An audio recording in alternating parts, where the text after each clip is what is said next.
Now, if, like me, you've got young daughters at home, how would you feel about a contraception implant for your teenager? Well, researchers at Otago University think this could be a solution to lowering our teen pregnancy rates and are embarking on a study which they hope will lead to contraception being available freely to all sexually active teens. By contraception, I mean long-action reversible contraception. There's a specific difference. Joining me now from Dunedin is Senior Lecturer Dr. Helen Paterson.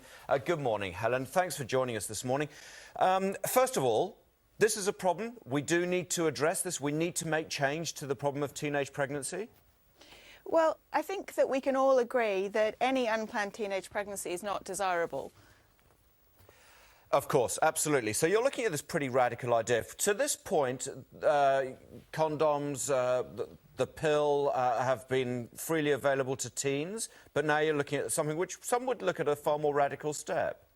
Well, if you look at condoms and the pill, there's an 18% failure rate with condoms and a 9% failure rate with the pill per annum versus a 0.5% failure rate for a long-acting reversible contraception. So if we've got something that's 20 times better, you have to question why we're using the thing that's 20 times worse. Of course. 18% failure rate for condoms. That's surely an awful lot of teenagers saying they've used them when they probably haven't, because that's extraordinary. No, that's not actually in teenagers. That's a quote from the WHO in terms of the effectiveness of contraception. Wow.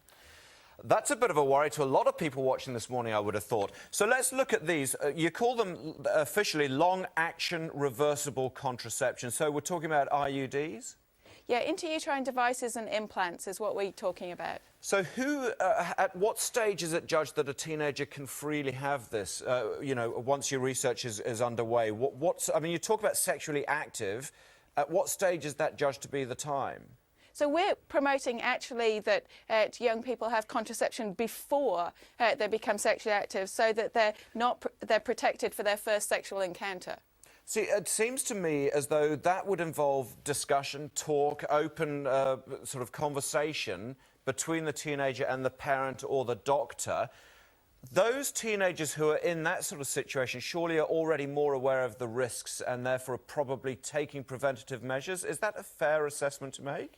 The data that the family planning came out with said that under 22, 7% were using LARC and 65% were using the pill. And if we look in the US, they had a program where they freely offered LARC. 70% of adolescents chose to use it.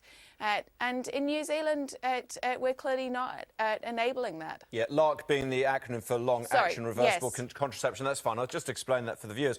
So the problem is you say that, of course, the statistics, no doubt, LARC is a lot more effective. It's a lot more invasive, though, as well, is it not?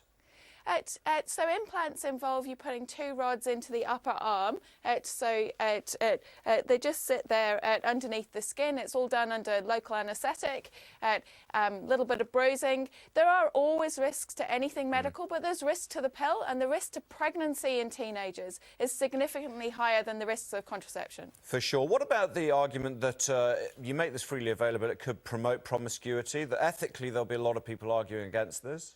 So there's absolutely no evidence that promoting LARC increases sexual activity or decreases the age of sexual activity. Does it concern you slightly, Helen, that this might also be us giving up on the education perspective to this? Make it, no. you know, put in the practical step and then away you go. Absolutely must have a sex education component to this. Condoms are still essential to use. They just should be used to protect against sexually transmitted diseases, not to be used in terms of just a contraceptive. And that's another good point you make, is that having a LARC shouldn't just be free rein to unprotected sex from that point on. Incredibly important that sex education is part of this. Helen, very quickly, so this research is kicking off. What's the time frame here? So we're looking at doing some ethical research over the next year.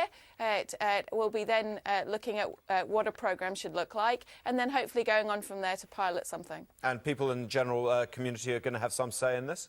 That's what we want to hear. All right, well, that is Dr. Helen Paterson from Otago University. If you've got a viewpoint on that and you'd like to directly, well, give it to us, that'd be great, and we can pass it on. But if you want to directly get involved, go online and have a look and you'll be able to find the programme. I'll see if I can find a specific contact to that, but it's we'll try and work out how we can get you in touch with that research. Yes. We'll talk to Helen. Fascinating chat there, a very compelling argument.